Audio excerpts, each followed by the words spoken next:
tayo jinglemen Dengan takas ni bangin sedang Yakan dikajukan lompang Sisin hasis nem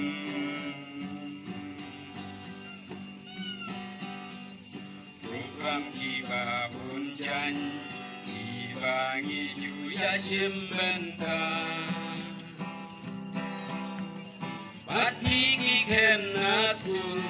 Banya men banya seuka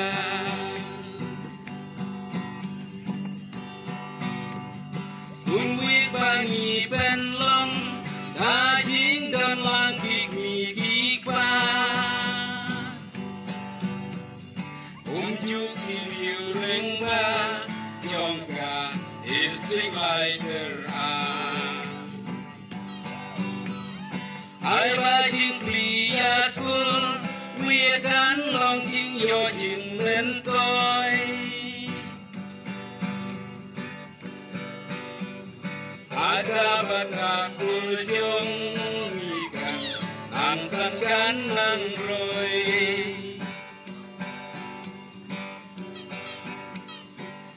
Tam ki nong ki kai Ki ba la đuôi si tom si xa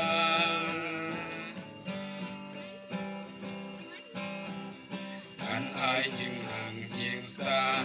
Bát si Ôn ki jing don kam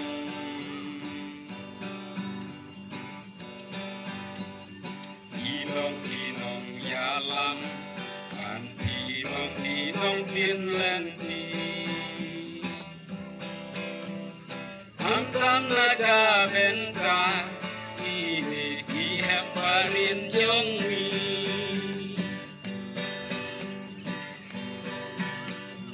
Ungwi bangi ben long Kajing dan lang kiki kipa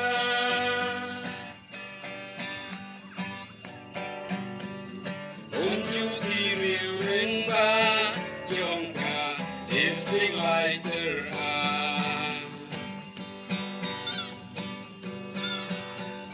Ai ba jing kliat kul Ikan long bayo jing lên tôi Aga baka kul jong Ikan ang san kan nang roi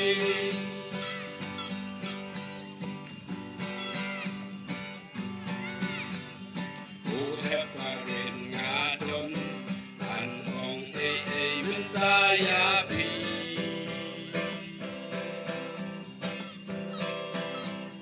Onang ya tei si tom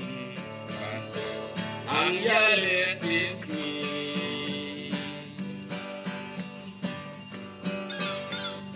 Isam tiba pidon Oda pendon kamong yaki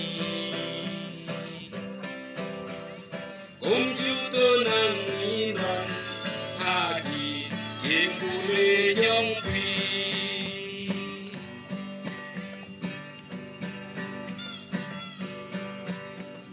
Ungwi bangi ben long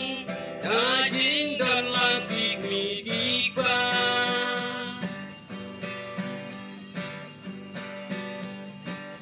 Juk kiriu ring ba Jong ka Istring la